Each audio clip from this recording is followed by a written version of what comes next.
Que pasa, my friends? It is I, Nima, and I want to try something different. And basically, what I want to do is just go over all the news stories of the week and maybe try to do this once a week, maybe on a Saturday. I don't know. I'm going to see how this goes, and maybe we'll do a couple of them and see how it works and if people like it, and if so, I'll keep going. But, just something different to shake things up. So the first place I gotta start is definitely with Nintendo, as the Nintendo Switch just turned 6 years old, which is crazy to think about that. I mean, knowing that it is now 6, knowing that no console just lasts forever, and we've never really seen a console last for much longer, but it's crazy to think about it because so many of the YouTube channels that I enjoy and a lot of the YouTube channels that my friends do and stuff like that has all been around the Nintendo Switch in so many ways. And so without that console, you really kind of wonder what the gaming landscape on YouTube would look like. I know that's kind of something that's just for me, but we also have to talk about like the indies. Really, indies have been a part of gaming for a very long time, but it seems like with the birth of the Switch, more people got into playing indies on the Switch. And I think there's been a growth in that as well. So it's kind of crazy just to think about that for a second and to realize we are probably in the twilight years of the Nintendo Switch, and hopefully Nintendo moving forward doesn't mess things up. Well, this is where our first real news story starts, and this is probably one of the biggest ones of the week.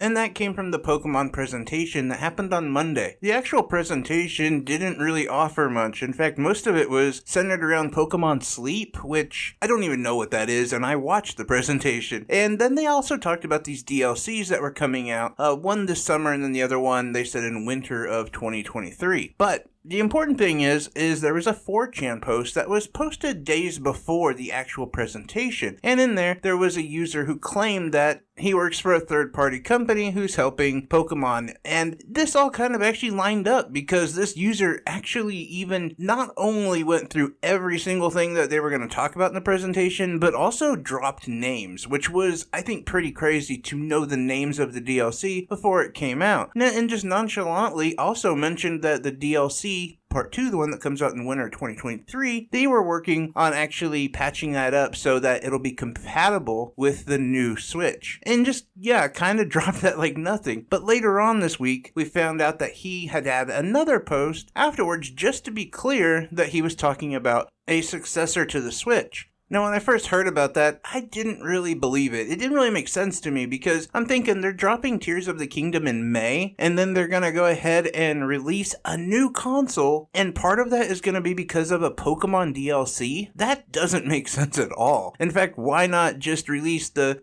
Twilight Princess Wind Waker combo pack for the Switch this summer, and then release Tears of the Kingdom with the new console? That to me made a lot more sense, but the more and more I'm hearing about it, the more I'm kind of thinking this could actually be true. Jeff Grubb, who has been notably right and notably wrong, he came out and said that there's a 45% chance that the new Nintendo console drops this year. But the thing that is actually making me believe that maybe these rumors are true is the fact that Nintendo themselves are now just actively going after people who are leaking. In fact, there's stories of the Nintendo ninjas coming after a lot of people who are reputable leakers and permanently banning them and making sure that nothing that they say comes out. In fact, there was a user years ago who took a picture of the Nintendo Switch Lite before it even was released or announced. Well, that user has been permanently banned. Things like that are odd. And, you think like, was it a year ago they were talking about a new Switch and none of that was happening. But now we're starting to see things happen, and it's about the time that the Switch ends. Now, the only thing that I actually take in some sort of comfort over all of this is the fact that my biggest concern talking about a new Nintendo console is the fact that Nintendo often drops the ball, and they'll release something that's not compatible with their old software. They will release something that is just gimmicky and not exactly fun. But if we look into this, it looks like they're trying to just continue on with the Switch software and let it be compatible. Not to mention the fact that they are starting to to ramp up Nintendo Switch Online. Now, they can't just let all of that money go, can they? Of course not. It's gotta lead into somewhere and be compatible. So hopefully this new console is basically just a more powerful version of the Switch, and they actually give people what they want, but it's Nintendo. Nintendo likes the Nintendo. And speaking of Nintendo, let's talk about how Nintendo is making it the year of Metroid. Yes, we got that Metroid Prime remastered, which is so good. I really enjoyed it. I'm actually working on a review for it.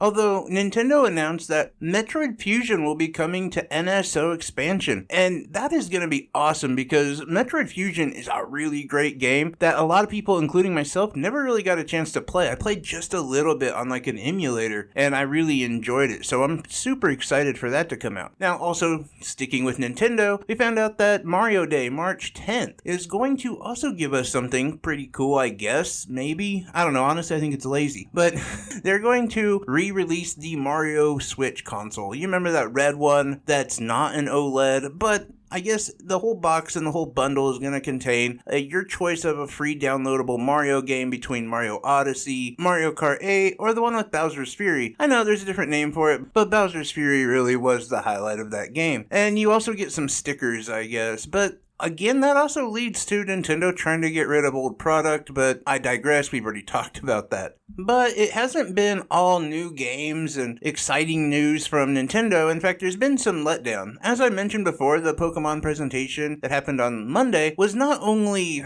void of anything interesting besides some DLC for a game that is arguably broken, there was also a mention of a patch that was dropped. But the problem is this patch actually made the game perform worse. In a weird turn of events, it seems like the stability was not in any way improved, and some of the actual NPCs move less and seem to have weirder glitches about them, as well as the world itself just looking more and more unstable. You wonder exactly what they did in this patch, as they've noted that there are problems with this game, major problems with this game, and they plan on fixing it, but that is not a good start for them at all. So the Pokemon Company has a lot of work to do, especially if this is going to be the game that drives the new console. Leaving the road of Nintendo, I was really excited when I heard about Telltale Games actually coming back. They were announced that they were going to do a new Wolf Among Us 2, which is honestly one of my favorite games. These games, for me, were something that actually got me kind of back into gaming. I was going through something, I'd say emotionally, when I first started playing the Telltale games and realized just how much I missed gaming. And so when I heard that they went bankrupt a few years ago, it was really, it's crappy. Because for one, I was in the middle of the Batman series and the Game of Thrones series, and I wanted both of them to wrap up, and I don't think that's going to happen. But now that we do know that Wolf Among Us 2 is going to come out, makes me even more excited, and I hope a lot of people pick it up. The problem is that this game has been delayed till past 2023, and probably into 2024. I think that that's a good move if there was problems with it, because it's not a series that I think everyone's just gnawing at the bit for right now, and fans of the series and Telltale Games really just be happy for them to release a new product so that they can get back up on their feet. And if you're an Xbox gamer and you have Xbox Game Pass, which why wouldn't you? You have been eating well lately. As about a week and a half ago, you got Atomic Heart, which for me is like the Independence Day of games. Now hear me out. Independence Day the movie. The first half of it, arguably the best alien invading movie ever. And the second half, well, arguably the worst. And that's almost like Atomic Heart. When you first start playing the game, it's amazing and awesome, and the environments look so cool, and everything looks badass. But then by the second half, it's a little repetitive and, I don't know, gives into a lot of tropes, and the one-liners really start to irk on me. Although, yesterday, Xbox Game Pass players were able to get Wo Long, a Souls-like game from the creators of Nioh. Now, honestly, Nioh was a game that I tried to play and it was just way too difficult. But fortunately for me, Wo Long is a game that does have its difficulty peaks, but it's not that difficult. Like, it's definitely doable. It's one of those games that will kind of test you, and if you can get the actual mechanics down and your fighting moves down, you're not just hacking and slashing, you'll actually do pretty well in the game. I haven't beaten it, but I have gotten far enough along that I can tell that this game is definitely more accessible.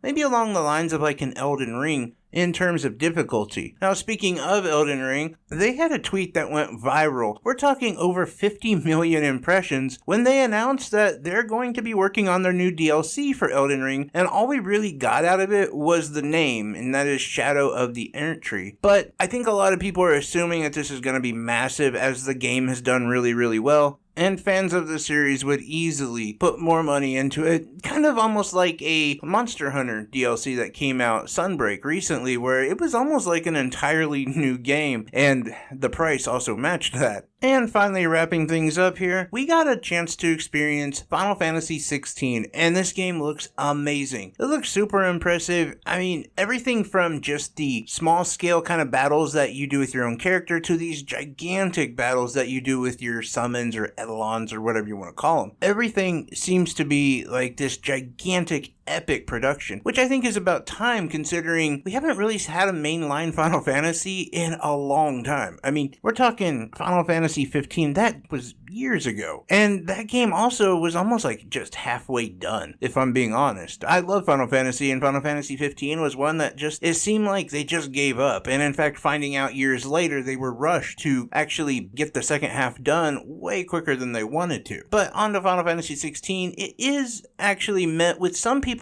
not being happy about the combat style, as it does trade in, again, that turn-based combat for more of like an action-adventure game. And in fact, Square themselves said they did not want this to be considered a JRPG. They didn't want that on this game at all. I don't exactly know why, but I guess that's just the way it is. I mean, I've played JRPGs that also are not just turn-based combat, but whatever. And I guess it kind of makes sense considering the fact that the biggest games out right now are more of the action-adventure, style games. And when you look at how much money has been put into different games, it's not crazy to assume that Square has dumped millions and millions and millions of dollars into this title, and they're gonna want a nice return on that investment. So if they don't get their copy sold, they don't get their money back, it's going to be a failure. And I think they're already hoping that this game does something like several million in just the first week alone. So it would make sense that they're targeting a more general audience, although alienating their core audience I don't think is such a great idea either. So I don't know, we'll have to see how that turns out. But anyway, that's about all I have for this week. Let me know if you guys enjoy this, and I'll keep doing it. Maybe we'll try a couple more times and just see how it's received. But I appreciate each and every one of you. And remember, you guys are amazing people with uncapped potential. You're legend, you are awesome, and make sure you treat yourself that way. Give yourself a break, or maybe focus on something new. Either way, make sure that you're living your life to your fullest, rather that be starting your own thing or just hanging out all day and gaming. Do what you want to do for yourself, because you deserve it. Anyway guys, thank you so much. Bye-bye.